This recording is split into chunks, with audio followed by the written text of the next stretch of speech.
El, sí, completamente de acuerdo con la parte. Ojalá nomás, de ganas se salió.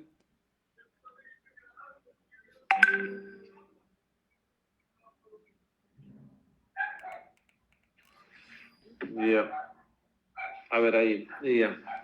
Entonces, uno de los factores de, sí, hay que investigar como un síndrome esofágico por la clínica, pero hay que tomar en cuenta algunos factores que son importantes, que es uno, la edad del paciente, que es bien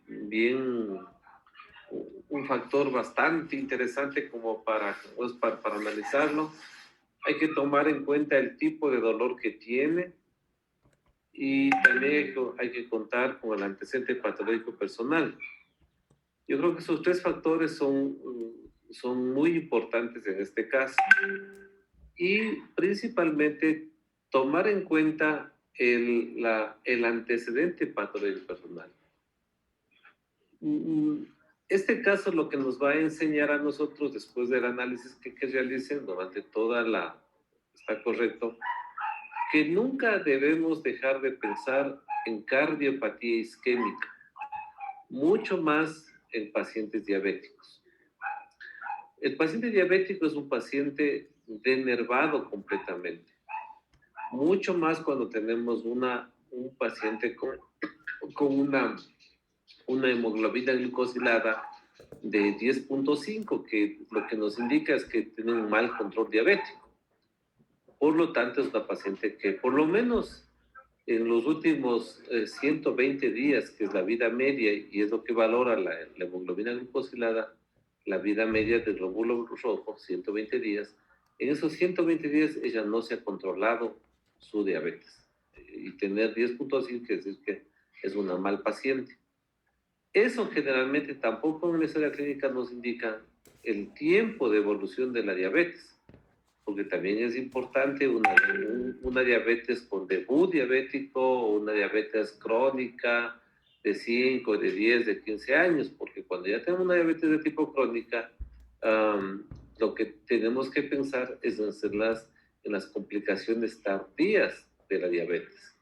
Y de eso hay una complicación que casi seguro tiene este paciente, que es una neuropatía diabética.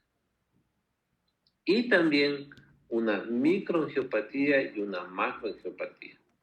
Entonces, acá lo que estamos viendo es que hay un problema, sí, simula un síndrome esofágico, pero cuando ya se lo investiga y cuando se tiene la experiencia para investigar a estos pacientes, lo que se encontró fue un, una enfermedad isquémica del miocardio, porque había ahí alteración de enzimas, había alteración de electrocardiográficas, y cuando se hizo un cateterismo, a esta paciente se encontró ya lesiones de los vasos. Entonces, lo que debemos pensar y lo que debe dejarnos de enseñanza de este caso es de que hay que investigar más, hay que pensar más cosas. Es mejor pensar y equivocarnos que olvidarnos, porque hay pacientes, muchos pacientes van a emergencia, pacientes diabéticos descompensados van a emergencia y con esos cuadros y uno se le envía. Hay otro caso que no le he presentado, el paciente que él tenía una dispepsia y fue diagnosticado casi como 5 días, fue 3 veces a emergencia, era diabético con dispepsia, cuando al final terminó siendo un infarto del miocardio inferior. Y cuando ya regresó, claro, cuando el infarto se va haciendo ser masivo, va a tener un edema agudo de pulmón por una falla cardíaca izquierda aguda. Entonces ahí es mucho más fácil diagnosticar. Lo importante es, como es que usted lo sospeche y cuando vaya un paciente no lo deje escapar hasta que cuando usted le diagnostique realmente y le diga cómo es. No hay esta no hay.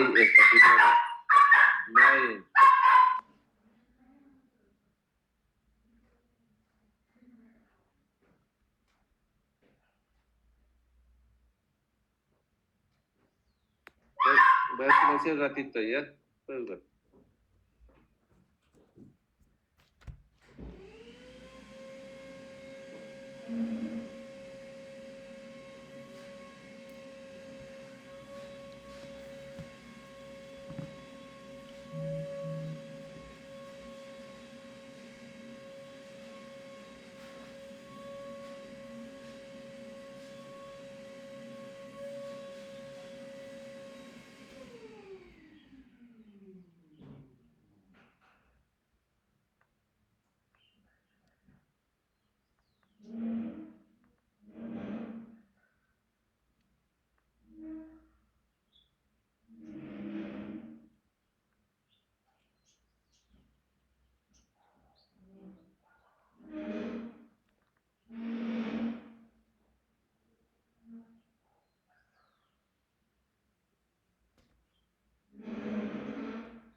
Ya regresando. Entonces, este caso, como les decía, deja una enseñanza que en los pacientes diabéticos son especiales. Y lo que ella tuvo, en definitiva, fue una cardiopatía isquémica. Y también los cuadros de diarrea, si ustedes evalúan la neuropatía diabética, también cursa con cuadros de diarrea y de estreñimiento. Usted puede tener diarrea, puede tener estreñimiento. Entonces, ella lo que hizo es una microangiopatía y una neuropatía como complicación de la diabetes. Entonces, sí está bien, como se le puede asociar a la enfermedad como un síndrome esofágico. E inclusive hay un capítulo en la medicina que es el dolor, les decía que hay el dolor retroesternal de origen inespecífico. Entonces, hay que pensarlo. Muy bien. Vamos a ver el siguiente. Hayala Marili.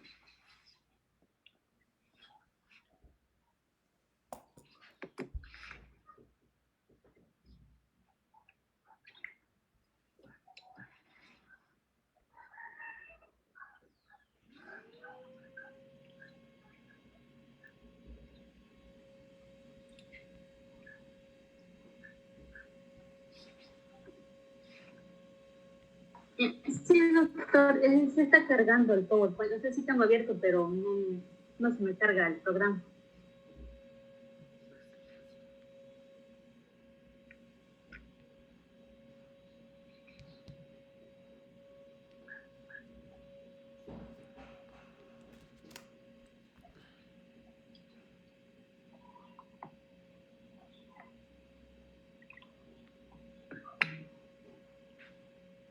¿Qué pasó?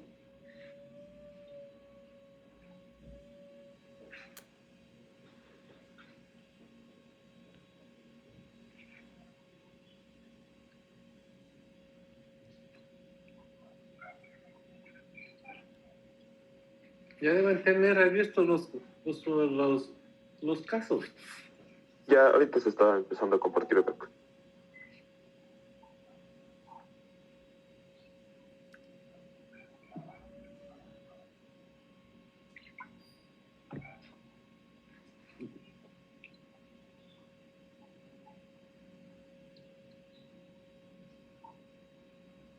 Este es el caso anterior.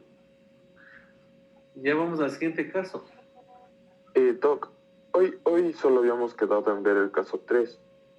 No, muy poquito. Ya tiene que ver los casos. A O ver, sea, hasta, sí. hasta yo preparar presente lo que le mandé a leer usted. Ya. Por favor, si me colas, Jimmy, por favor. Antes ya preparo la... Ya, muchas gracias, Doc. Ya voy un ratito.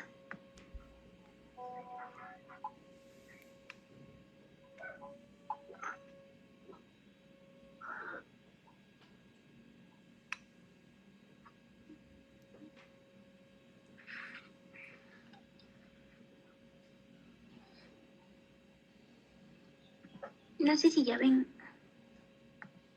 Sí, ya se está viendo, Jimmy. Muchas gracias. Ya. Entonces, bueno, el doctor me mandó un artículo en el cual estaba hablando de una nueva patología que han detectado según un estudio en Inglaterra y en un estudio británico acerca de este llamado síndrome de Zoom crónico. Entonces, ¿de qué trata este síndrome de Zoom crónico? Básicamente es un síndrome nuevo la siguiente, por favor, que se lo ha establecido, o sea, en esta era del siglo XXI, a partir de la pandemia, de lo que se empezó la pandemia. Entonces, la situación es que, o sea, esto está repercutiendo a tal nivel, a nivel mundial, no solo de países, sino a nivel mundial, que ya se lo está catalogando para ingresarlo a nivel del CIE-10 y del DSM-5, ¿ya? Entonces, el primer estudio que se hizo de todo esto fue en Australia, y esto, o sea, se vio que afectaba especialmente a los estudiantes de medicina, ya, pero también le puede afectar a personas que trabajan todo el tiempo en esta modalidad vía virtual. La siguiente, por favor. Entonces, existen síntomas y signos y criterios diagnósticos que nos van a decir a nosotros si es que padecemos de este nuevo síndrome. En lo personal, por ejemplo, yo haciendo, y si quieren ustedes vayan anotando, según los criterios, por ejemplo, yo sí padezco de este síndrome nuevo. Entonces, algunos de los síntomas que mencionaba era la logorrea académica. El ejemplo más claro es que, por ejemplo, ustedes están hablando de cualquier cosa con sus amigos y de repente sale un tema académico. Entonces, nunca pueden dejar de hablar de la universidad o de algo relacionado a medicina. Siempre está ahí, incluso cuando hablan con su familia. El trastorno obsesivo compulsivo, quieren que todo esté bien, e incluso se ha visto en algunos casos que, o sea, llega a un extremo de querer, por ejemplo, cambiar todo el orden del dormitorio porque no se siente a gusto la persona en él. Trastorno específico de la comunicación, personas que, por ejemplo, antes eran muy sociales y ahora cuando están muy cerca de otras personas se sienten incómodos, ¿ya? Entonces, si quieren, para ir haciendo con ustedes en un papelito van anotando, el criterio A era que deben experimentar 1 o 2 de las características de este criterio en las últimas 2 semanas. Entonces, el primero es que utiliza tecnología de videoconferencia, el Teams, que es lo más habitual, o el Zoom, ya sea para comunicación, para educación. Ya si tienen le dan un visto. Ya. Luego de eso es que dedican al menos 6 horas. En este caso decía en estas videollamadas en la formación Brady Bunch, que es lo que nosotros vemos que aparecen full cuadritos chiquitos y muchas personas en ellos. Esa es la formación Brady Bunch. Entonces, o también decía en este caso que podía ser al menos personas que dedican incluso 8 horas a estar al frente del ordenador. ¿Ya? Siguiente diapositiva, por favor. Ya, entonces luego de eso teníamos los criterios de diagnóstico que eran el B. Entonces ahí tendríamos que haber experimentado estos 9, 5 de estos criterios. El primero era fatiga o dolores de cabeza, fatiga visual o fatiga ocular. Típico dolor a nivel occipital o como a manera de cintillo en toda la cabeza. Eso, también la fatiga visual, que sienten que, por ejemplo, ven un poco más oscuros, les sienten irritados a los ojos. También en este caso decía que, por ejemplo, el segundo criterio que íbamos a presentar es que la persona no se cambia de ropa, no necesariamente de pijama, pero por ejemplo que no se cambian la ropa al menos en 2 días consecutivos, ¿ya? En 3 días consecutivos, perdón. Entonces pueden estar con la misma pijama, con la misma camiseta, eso también cuenta como un criterio. Ya luego de eso también teníamos que, por ejemplo, hay un aumento secundario al hecho de que la computadora, por ejemplo, esté muy cerca de la cocina o que ustedes ingieran alimentos durante estas videoconferencias. Y lo que más se vio habitual en este estudio fue que las personas apagaban las videoconferencias para poder alimentarse. Entonces, si han hecho eso también en estas últimas 2 semanas, igual han visto. Ya. Luego de eso también decía interrupciones por miembros de familias, por ejemplo, también en este caso mascotas o la inestabilidad en conexión. Entonces, si algún rato, por ejemplo, ustedes están dando la exposición, ladra un perro muy fuerte o, por ejemplo, vienen y sus mascotas están ahí al lado y les están dando cariño, entonces eso también cuenta como otro criterio. Luego de eso, los sentimientos negativos desproporcionados, lo que les mencionan los dormitorios, que se sienten ya incómodos estando en la tranquilidad de su cuarto, y de la computadora, que por ejemplo ya no aguantan y que ya le van a botar por la ventana. Entonces eso también cuenta como un criterio, o sea, se sienten desesperados y ansiosos por la computadora y por sus características. Luego de eso, el sexto era el deterioro significativo de la memoria con señales visuales o cinéticas. ¿A qué me refiero con cinéticas? Por ejemplo, movimientos que ustedes hicieron y no se dieron cuenta. Cogieron su celular según usted estaba al frente y de repente está en la esquina del escritorio. O por ejemplo, que se pusieron en la posición cruzado las piernas y no se dieron cuenta que hicieron ese movimiento. De las señales visuales, que cualquier cosita chiquita les puede llegar a distraer. Ese es de sexto. Mayor distracción, por lo general se vio que las personas que padecían de esto tienden a estar viendo mucho tiempo por la ventana. Obviamente esto es debido a que extrañan el antiguo ritmo de vida que llevábamos, en el cual podíamos salir tranquilamente. Si también pasa esto, otro visto. De ahí, creo que es el que tenemos todos, que es el cambio de ritmo diurno, que las personas se ha visto que a partir de las 11 de la noche hasta las 4 de la mañana, 5 de la mañana, pasan haciendo los deberes o pasan viendo los videos, en este caso de las clases, y luego de eso en las horas de la mañana suelen dormir hasta el mediodía. Si es que también han padecido de eso en estas últimas 2 semanas, igual visto. Y el noveno, que aunque parezca un mito, sí es realidad, es la debilidad, o en este caso le mencionaban la atrofia glútea, o también puede ser de las piernas, relacionado a lo que es la inactividad, por lo que ya pasamos alrededor de 6 horas solo sentados en la silla. Entonces eso genera una atrofia debido al menos uso de los músculos. La siguiente, por favor. Ya, en el criterio C era que, por ejemplo, ustedes si es que sienten tienen una sensación de angustia constante o de, por ejemplo, de ocupación y que no les permite estar acorde con lo que es la función social. Es decir, por ejemplo, están hablando con alguien o tienen que salir a algún lado, pero tienen esa preocupación de que no, es que tengo que hacer tal cosa porque me mandaron en lo virtual o cositas así. O sea, esa angustia constante que ya pasa a ser, o sea, en este caso un poco patológica. Este también era el criterio C.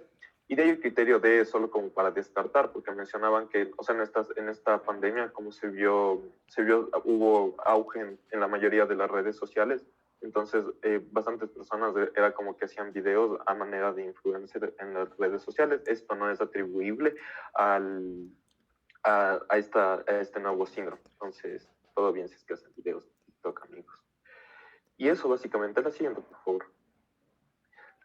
Ya, entonces de ahí el tratamiento que mencionaba acerca de este nuevo síndrome que se está presentando es restablecer en lo posible lo que es la comunicación face to face, cara a cara, con las personas que se puedan, obviamente siempre en este caso manteniendo los criterios de bioseguridad y tratar de no pasar más tiempo del necesario frente al ordenador. Ya, entonces, por ejemplo, si es que no es completamente necesario que ustedes estén con la tecnología, darse un pequeño descanso, porque esto tiende, o sea, el estar todo el tiempo allí tiende a causar este síndrome.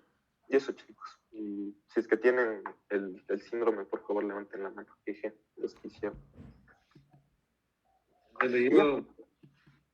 Ya, muy bien. A ver, esto, interesante. Bueno, ya estábamos viendo esta patología, ¿no?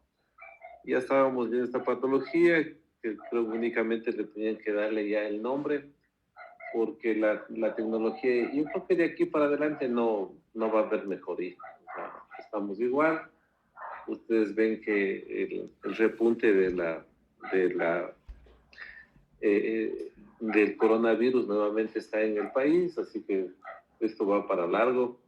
No creo que tengamos a corto tiempo así un face to face, sino más bien creo que vamos a aprender a estar hablando como locos a la computadora y la gente si que quiere aprender escucha, si no, pues ahí puede bloquear el video, puedes irse hacer cualquier cosa, comer, todas esas cosas, ¿no? Entonces, yo creo que de esto tenemos que aprender.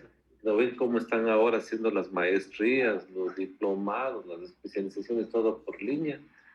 Entonces, esto va al mundo, ustedes van a tener que enfrentarse a otra realidad. No sé si la medicina verdaderamente hay la tendencia de la Big Data, por ejemplo, la Big Data, los apps en medicina, en donde posiblemente ya no necesiten médicos, sino únicamente alguien que alimente una computadora todos los síntomas de los signos, la edad y todo, y a través de algoritmos le den el diagnóstico y posiblemente le dé el tratamiento.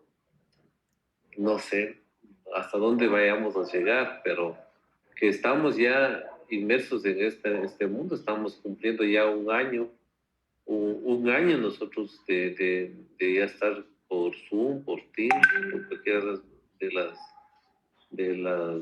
plataformas. Inclusive nosotros a través de la Escuela Latinoamericana de Oncología, nosotros empezamos en enero del 2019. O sea, llevamos 2 años en este tipo de trabajo, de enseñanza y aprendizaje a través de la plataforma. Ahí inclusive nosotros ya empezamos haciendo algunos eventos por enero del 2019. Y claro, y con la pandemia, mejor lo que hemos hecho más en este 2020, es donde más se ha desarrollado esta plataforma y estamos ahí trabajando. Así que sí va a cambiar nuestro comportamiento, va a cambiar, se extraña más los que fuimos muy tradicionales. Aunque yo no tanto, porque al final yo soy parte mía de la área del desarrollo de ustedes. El internet ya por el año 98, 99 ya se tenía, claro, no con una buena fibra ni una longitud de onda no tan como ahora existe, pero ya teníamos el internet y poco a poco íbamos introduciéndonos en este campo. Y en esta época, mucho más ya desde el año 2005, 2010, donde viene la sociedad del conocimiento, que se une a la sociedad de la información, cambia completamente. Y la tecnología, así como ha permitido desarrollar este campo, también nos ha distanciado. Y la verdad que es una pena no poder, y creo que todos ustedes, yo he conversado con algunos ex compañeros de ustedes, todo, y sí se extraña la modalidad presencial, ¿no? Porque el ser humano es social y no hablar como una máquina detrás de una pantalla y ver si estarán ahí o no estarán ahí, ¿no? Entonces sí es una cosa bastante interesante. Les invitaría a que vean, de Huxley, se llama la Granja Feliz. La Granja Feliz, pues, porque en el año, no me acuerdo si en el 57, ellos ya hablaban sobre eso, lo que iba a pasar. Pero hay una más que es del año, se llama de 1984, de George Orwell, que es 1984, donde ahí ya nos espían todo. Y en esta pandemia también hemos hecho algunos eventos, por ejemplo, algún rato le invité a dar una conferencia él es ingeniero futurólogo, y él hablaba de que de que ya todo esto ya estaba previsto. Inclusive el término ciencia ficción, o sea, le preguntaba, ¿y por qué utilizan ciencia ficción? No. Y claro, la contestación fue claro, que todo no es, o sea, tiene ciencia ficción. O sea, en la ficción hay ciencia. Y todos los que producen estas películas, todo, ellos tienen, tienen el conocimiento. Por ejemplo, hablaba de Avatar, que produjo, no sé quién es el que hizo como es de director, le dan la información, porque están pensando hacer Avatar, humanos ya, y llegar a la inmortalidad, y así pues. Entonces, ustedes vivirán en un mundo completamente diferente, no sé, la medicina como sea. Ahora sí tenemos nosotros todavía el contacto con el paciente, pero ustedes a lo mejor van a tener ya a través de una máquina, a través de cómo está desarrollándose la telemedicina, todos los principios de la bioética que se van a ver ahí afectados. Entonces, este síndrome me parece interesante. Cuando me llegó, me interesó compartir con ustedes para que lo sepan. Muy bien, voy a compartir mi pantalla para continuar en lo que nos compete. Hay que hacer, yo creo que el sábado voy a igualarme. Ayer no tuve como es internet y vas a tener clases con sexto semestre, pues yo creo que vamos a ver si es que vamos a también tenemos para igualarnos de ayer. Muy bien. Esta es una diapositiva en donde ¿qué es la clínica en definitiva? La clínica médica o la propedéutica médica, la semiología, la semiotecnia, como quiera llamarse, lo que nos permite a nosotros únicamente es a través de nuestros sentidos, viendo, oyendo, palpando e inclusive desarrollando nuestro olfato, usted puede determinar alguna patología. Por ejemplo, este paciente, cuando usted le ve, y ya puede ver su fascia, por ejemplo. Ahí usted puede describir y decir, bueno, es un paciente que se encuentra sentado, es un paciente que tiene una bigotera. Si ustedes le ven, no sé qué tal, con qué claridad esté, pero ustedes ven que el color, si es que ven el color del cuello con el color de la cara, ahí tenemos ahí está más rojita. Entonces hay una fascia hiperémica, oxígeno dependiente, con los labios posiblemente un poquito más morados. Esto ya nos hace ver que aquí tenemos un trastorno cardiológico o pulmonar o metabólico. Solo viéndole a este paciente así, usted ya puede identificar que es un paciente cardiopulmonar o si es que hay algún trastorno de tipo metabólico. Si vemos que el síntoma disnea que voy a explicar en este tiempo, la disnea en definitiva va a tener problemas cardíacos, problemas pulmonares, problemas metabólicos e inclusive algunos problemas de tipo neurológicos. Los trastornos centrales, cuando hay alguna hemorragia a nivel del tronco, también puede topar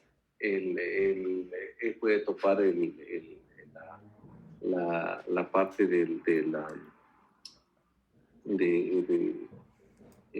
la parte de la respiración, y también podemos tener otacipnia o bradipnia.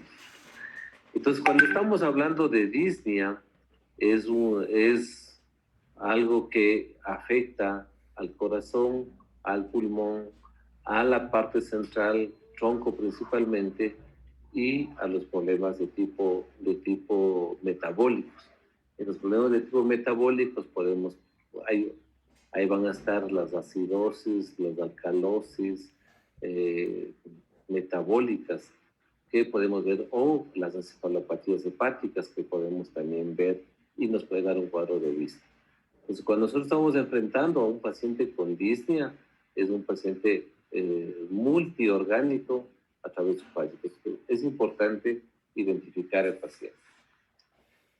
Cuando estamos haciendo la anamnesis, que es la parte más principal de nosotros que tenemos que aprender, que es nuestra competencia en definitiva, es el qué y el cómo preguntar.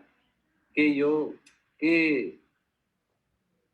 defino yo como modista? Entonces, la disnea en definitiva es la sed o la falta de aire. Y aquí tenemos las partes de la disnea, o sea, todo tenemos la disnea de esfuerzo, tenemos grandes esfuerzos, medianos esfuerzos, pequeños esfuerzos, disnea de decúbito, ortognea, disnea paroxística nocturna, disnea inspiratoria y disnea expiratoria. Entonces, la técnica de nosotros es importante saber determinar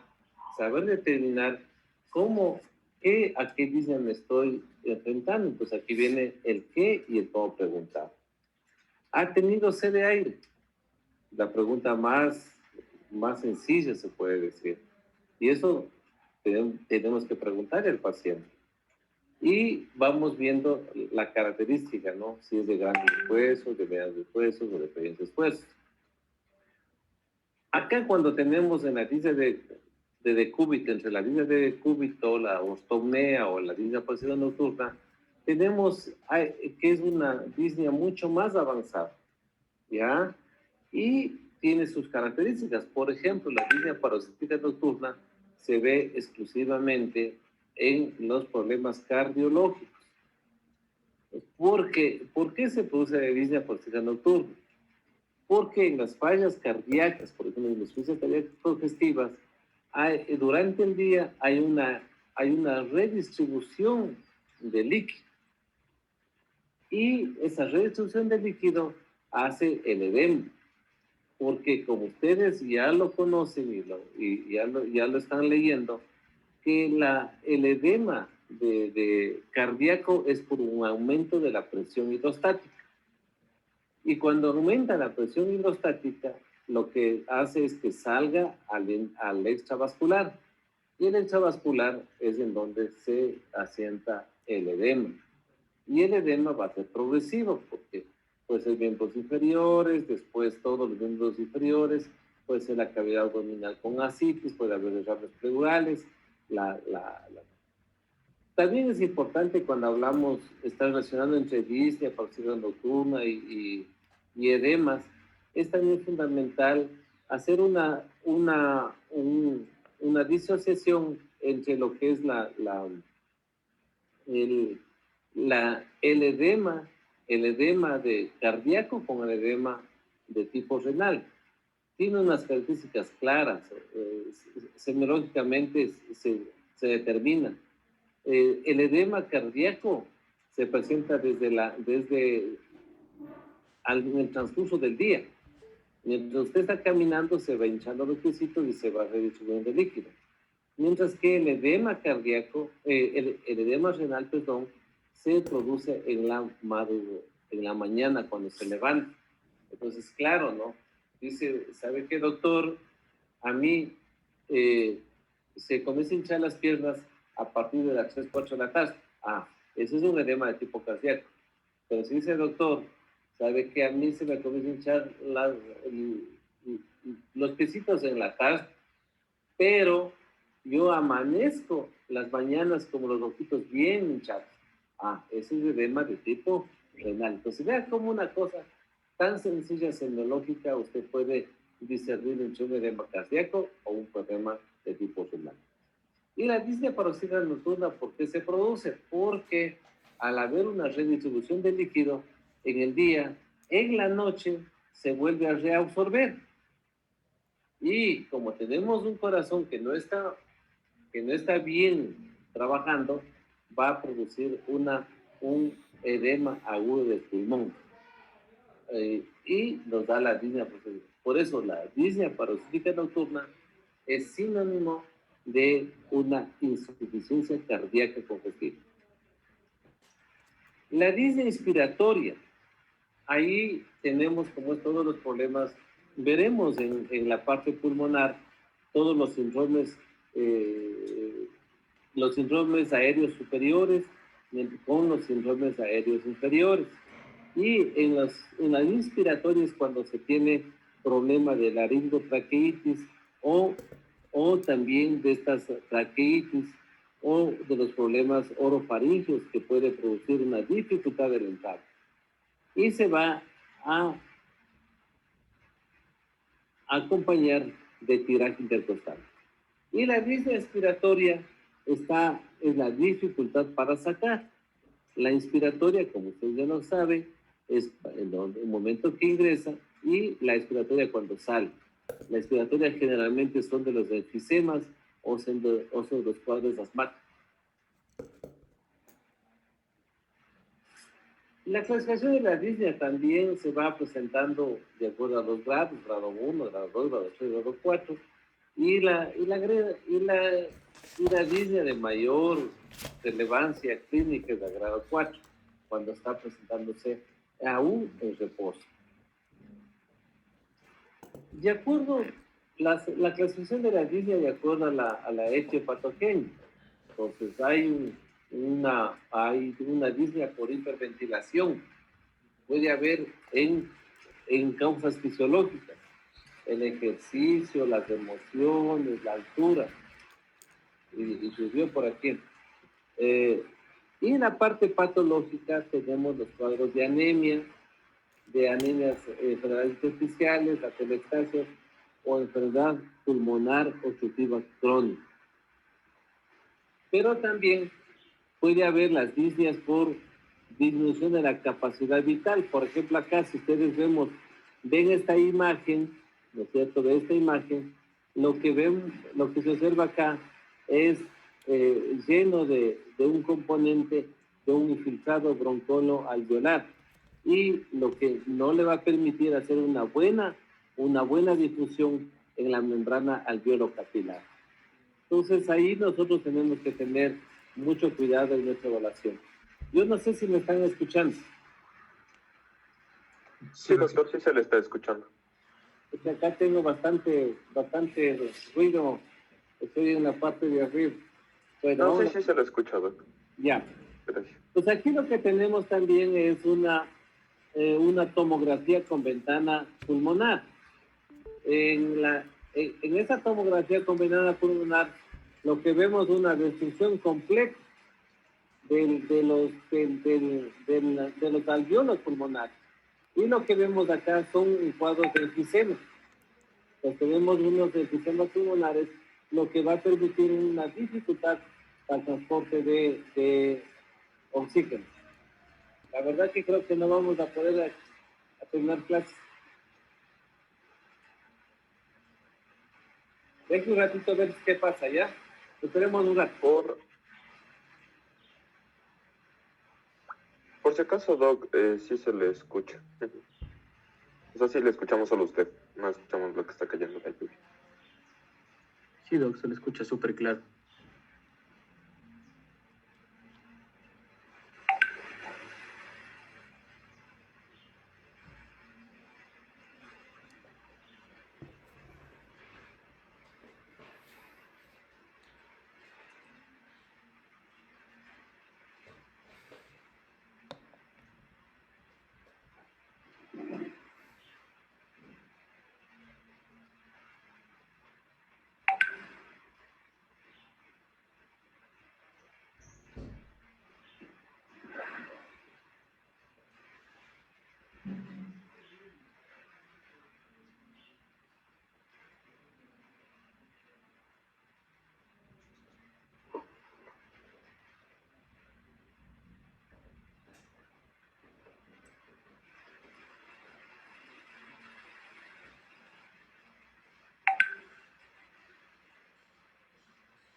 A ver, veamos, ya creo que pasó algo.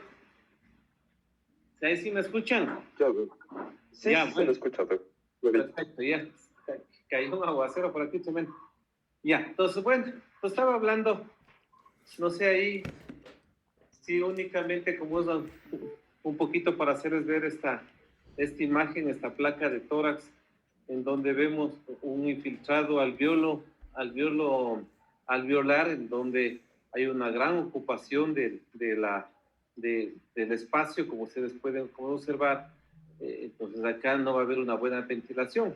Y cuando nosotros hacemos una tomografía, es una tomografía con ventana pulmonar, hay como es, hay como es aquí estamos, infiltrado bronquiolo alveolar, en donde vemos la destrucción completamente de los alveolos y vemos como es aquí, observamos en donde tenemos que la alteración de esta difusión va a ser bastante compleja y no vamos a tener una buena ventilación. Entonces, aquí tenemos, este es un pulmón enfisematoso, ahí está involucrado también la parte, como es la parte de la enfermedad pulmonar obstructiva crónica.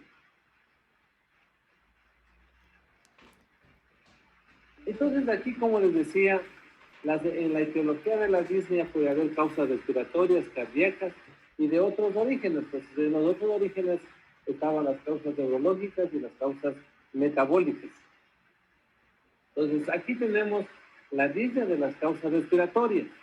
Pueden ser primarias y pueden ser secundarias. Entonces, acá pueden determinar ustedes enfermedad pulmonar obstructiva crónica, enfermedades intersticiales del alveolo, las neumonías, las atelectasias. ¿Qué es la enfermedad obstructiva de las vías? Ahí tenemos la bronquitis, la bronquiolitis, las bronquiectasias. Todos esos es que producen una broncoconstricción de la vía aérea. ¿Qué es la enfermedad intersticial del alveolo? Es una enfermedad que daña el intersticio. Recuerden, ustedes hagan una imagen entre el alveolo, el vaso, hay un intersticio. Esa es la membrana alveolo-capilar. Ahí es en donde por alguna causa se producen las enfermedades intersticiales. ¿Qué es una neumonía? Una neumonía no es más que la acumulación de secreción purulenta a nivel del alveolo y es la obstrucción completamente del alveolo y es una condensación. ¿Qué es una atelectasia? Una atelectasia no es más que un colapso del pulmón por alguna causa. Generalmente se ve en neumotoras, se ve como es en neumotoras, se ven derrames pericárdicos, en derrames pulmonares donde se observa un colapso completo del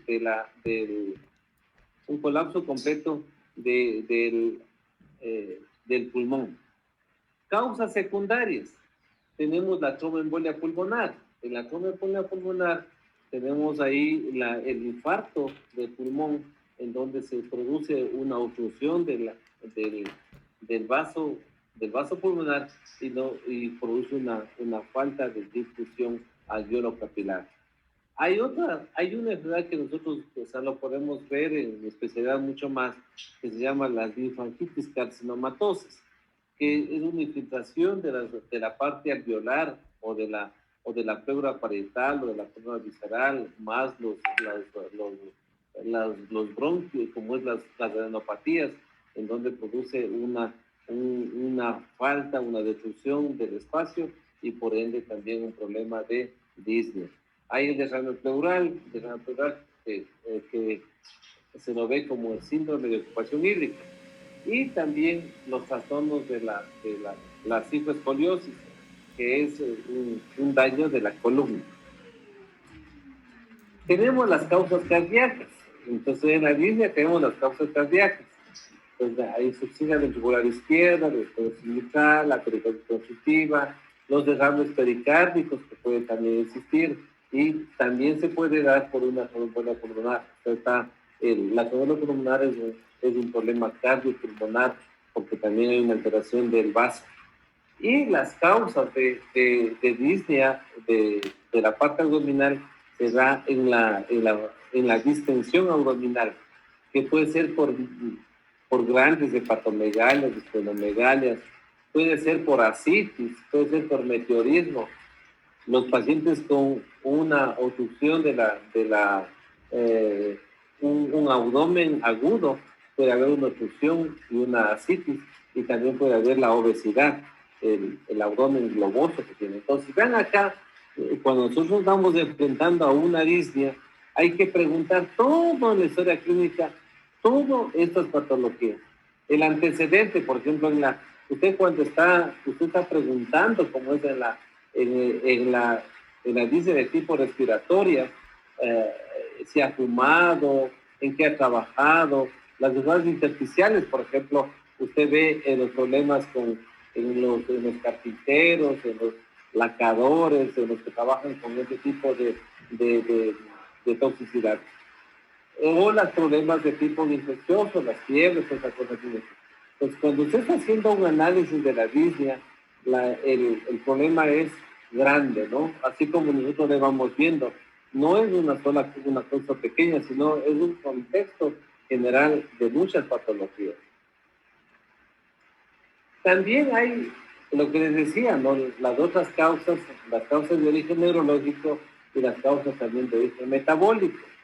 Entonces, las causas de origen neurológico es la hemorragia cerebral, las encefalitis, las meningitis, los tumores cerebrales, pacientes neuróticos también puede haber, o pacientes con estados de angustia.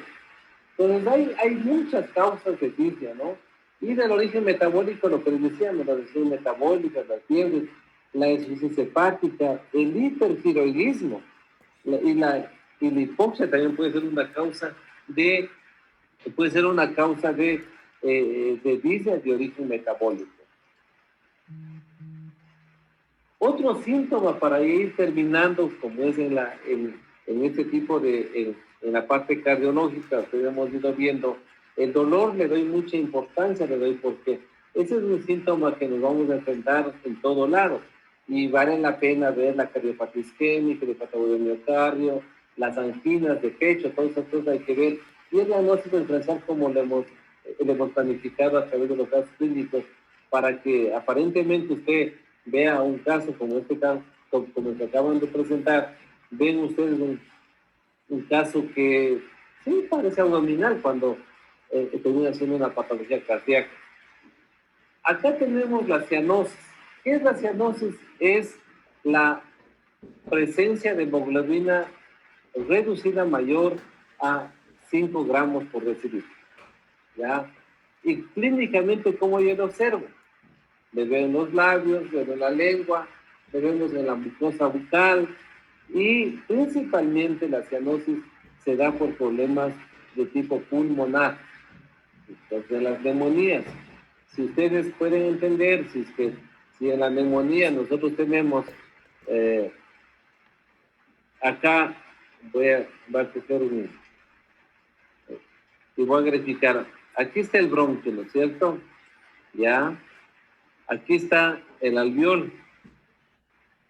Y aquí tengo el vaso. Y este es el intersticio. Cuando yo estoy hablando, por ejemplo, aquí, y ya después iremos concentrando y estamos viendo lo que se llama el síndrome vascular pulmonar.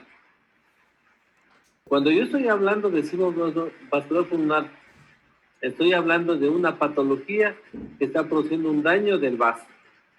¿Cuál? La tromboembolia pulmonar.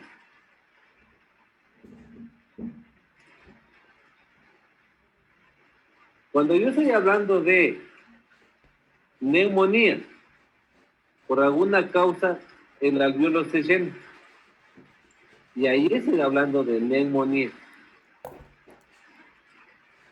Cuando yo estoy hablando de enfermedad intersticial, estoy hablando de este espacio. Por alguna causa, aquí hay la patología. Se daña. Entonces, hay que tener muy claro, ¿no? Los síndromes pulmonares vasculares, que están representados por la tromboembolia pulmonar, los síndromes intersticiales y también los síndromes, las neumonías. Entonces, cuando usted tiene este problema, por ejemplo aquí, cualquiera que sea acá, esta es la membrana alveolo capilar. Y la difusión, cuando hay alguna alteración acá, va a ser compleja, no va a ser difícil. Entonces, es lo que estamos hablando de acá. Y ahí es cuando se comienza a aparecer el signo, más que síntoma, es signo lateral. Usted le puede ver, ¿ya? Entonces aquí tenemos la neumonía, las dificultades respiratorias del adulto. Aquí en las dificultades respiratorias del adulto, ustedes a lo mejor algún rato vamos a leer sobre lo que es y esto vemos como es en la parte pulmonar, vemos el problema del síndrome de miastenia gravis, en donde tiene dificultad del adulto para respirar. Tenemos la bronquitis crónica, el neumotórax grave. Neumotórax, por ejemplo, ustedes lo ven acá, así, hagamos, este es el pulmón, y esta es la parte, acá está en la primera línea, es la pleura parietal, y la segunda es la pleura visceral. Y en este espacio se llena de líquido, ¿ya? Y al final comienza a hacer lo que se llama la telectasia. Esto es líquido completamente, y aquí tenemos la telectasia. Pero que, pues acá tenemos el neumotórax grave que se da. También como es, podemos nosotros en la cianosis ver, además de la cianosis central, también podemos ver la cianosis periférica, en donde vemos, en la central vemos a nivel de los labios, de la lengua y la mucosa bucal, mientras que en la periférica vemos a nivel de manos y pies. Y se produce por una vasoconstricción periférica. También podemos tener una cianosis de tipo generalizado en pacientes con insuficiencia cardíaca, en shock cardiogénico, en pacientes con taponamiento cardíaco, en pacientes poliglobúlicos, como les decía, en el caso, como usted le vea una cara mucho más roja, un paciente poliglobúlico que también nos puede dar una cianosis. Y en los procesos de tipo periférico tenemos las convulsiones profundas, las obstrucciones arteriales, los problemas, las vasculitis. Eso vemos nosotros cuando hay una vasculitis, la vasculitis de Wegener, que produce un daño a nivel de la microencefalopatía y produce también esos cuadros de cianosis. Y también ustedes han haber visto en la embriología las cardiopatías congénitas, los que producían las cardiopatías congénitas y los cianizantes y los cianizantes. Pues ahí tenemos la patología de Fallot, la comunicación intraauricular, la interventricular o la transfusión de grandes vasos. Que se pueden ver eso en la primera etapa de la infancia.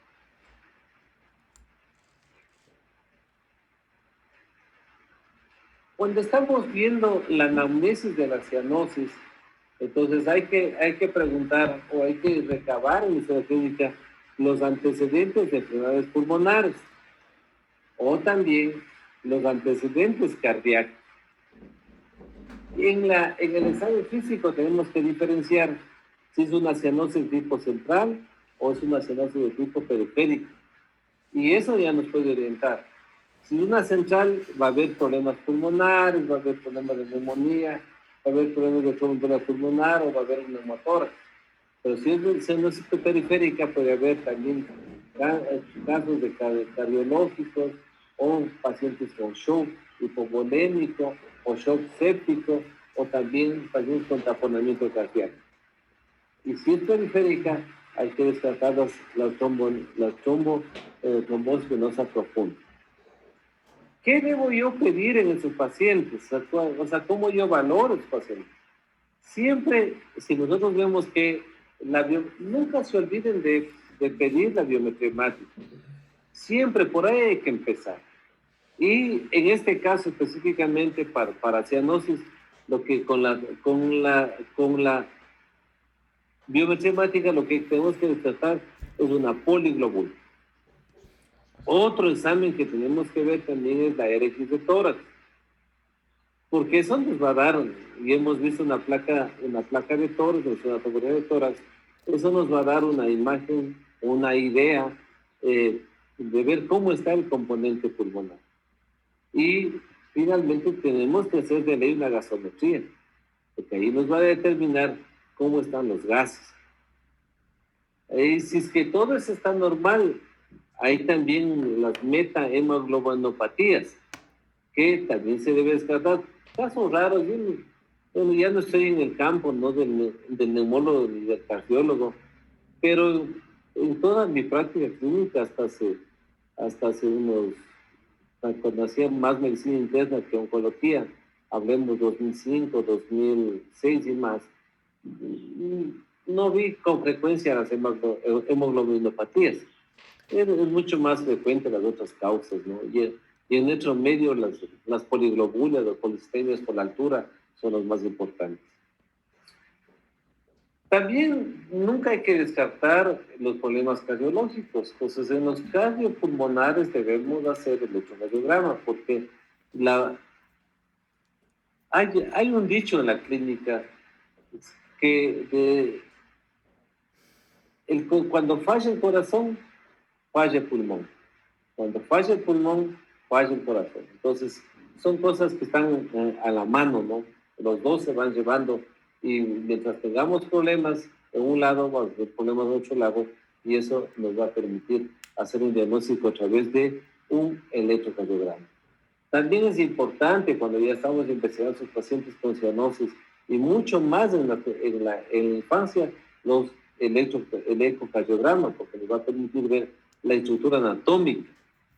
Y cuando nosotros sospechamos de alguna patología vascular periférica, el ecodoppler vascular.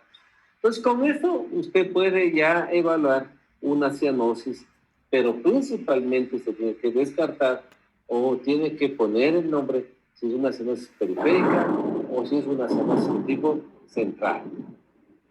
Vean acá vamos a ver algunas imágenes en donde podemos ver, aquí es un pulmón de mala calidad, ¿sí?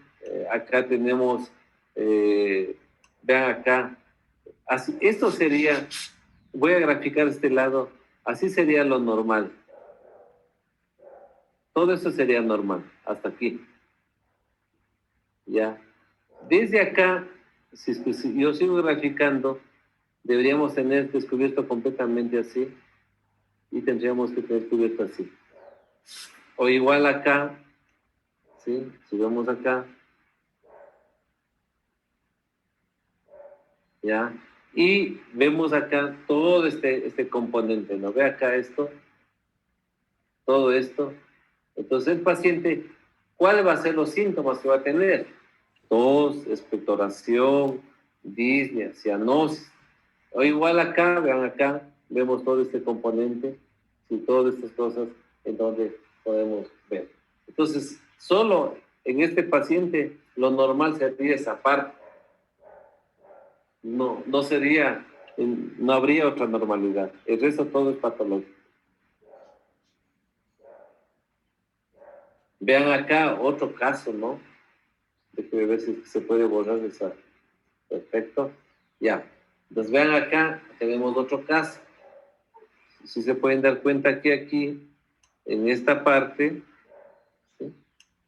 Acá está el pulmón, y por aquí debe estar el ángulo costo diafragmático. Pues aquí lo que tenemos es un derrame pleural, y esto sería una atelectasia pulmonar. Pues vamos a tener disnea, vamos a tener cianosis, vamos a tener, y en el examen físico ya veremos el pulmonar, pero va a haber algunos síntomas y signos que nos ayudan a identificar que este es un síndrome de ocupación hídrica. Vemos acá el mismo anterior, ¿cierto? Y vemos acá el paciente. Vean, acá se puede ver un poco más de la fase que presenta, que es una fase hiperémica, ¿no? Y vean en los labios tienen un poco más negros. Y si abriéramos, como es aquí, si pudiéramos abrir los ojos, le podríamos ver la hiperemia conjuntival.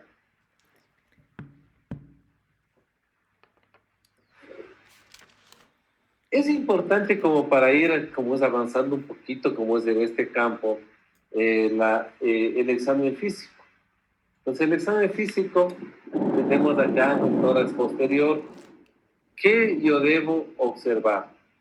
Deformidades, asimetrías, retracción de espacios intercostales, expansión disminuida cuando dice respire, ¿no? Respire, que usted puede ver el movimiento. Aquí lo que estoy haciendo únicamente es haciéndole respirar al paciente para ver si es que existe alguna asimetría en la respiración. O también vea cómo es acá, tenemos una paciente que también tenemos que observar en la parte, como es en la parte del tórax anterior. En la parte de atrás teníamos el tórax posterior y acá tenemos el tórax anterior. Tenemos que ver lo mismo. Y le he puesto deliberadamente porque cuando estamos examinando tórax hay que examinar también mamas, que es una que a veces no, sí en este capítulo sí me gusta darles a unir porque en mamas también es una patología importante y como les he escuchado y además es parte de mi especialidad, el cáncer de mama es muy frecuente en nuestra población. Otro tiempo del examen físico es la palpación, ¿sí? La palpación, y ahí lo he graficado para que, en dónde debemos palpar. Porque tenemos que buscar los sitios de dolor, el dolor, los puntos de Valeix que se llama. Entonces una de las cosas que vale la pena ir recalcando y quizás siempre sean ordenados. Vayan, la medicina es un orden. No vayan por donde quieran. Hagan la inspección, hagan la palpación. Y en la palpación utilicen estos sitios, ¿no? El sitio 1, 2, 3, 4 se va buscando. Inclusive va escuchando, va palpando, va percutiendo cualquier cosa. Igual que vamos a ver áreas dolorosas, vamos a encontrar áreas dolorosas. Vamos a ver la expansividad también, un poco más ya con las manos. Y hay un signo que se llama el frémito, que es el frémito pulmonar, que no es más que la transmisión de la voz a través del árbol bronquial. Cuando estamos haciendo la percusión, también es muy importante. Y en el aparato cardiopulmonar, y en la parte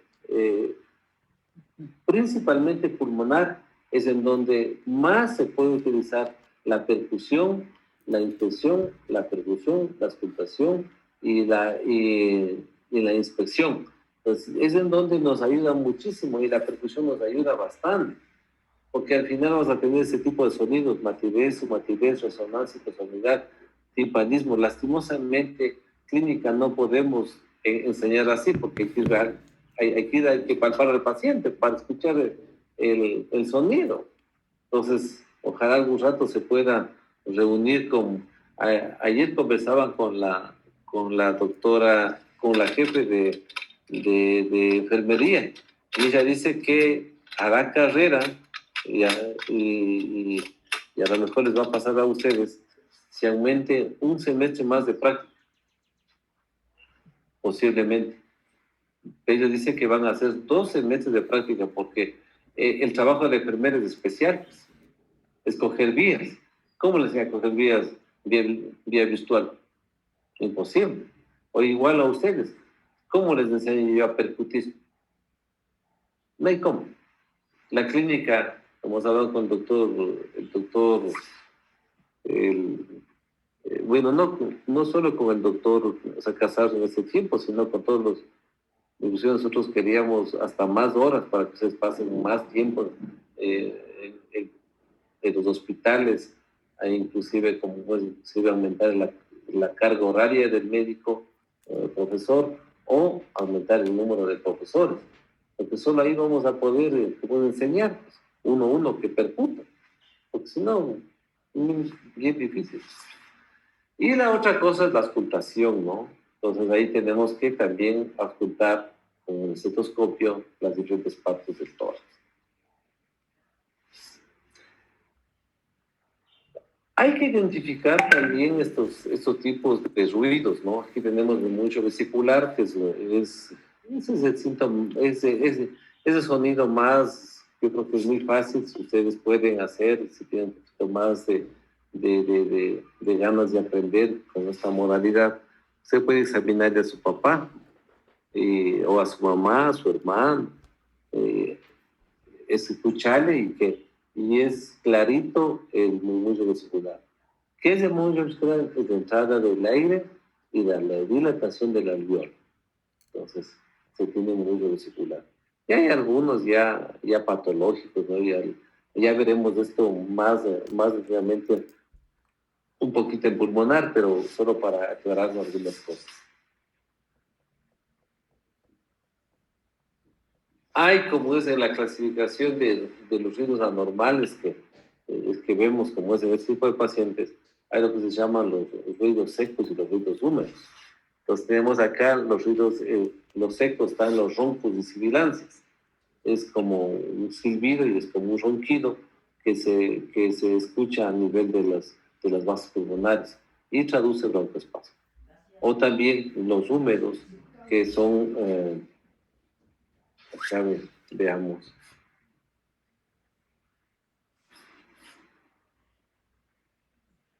No, necesito una.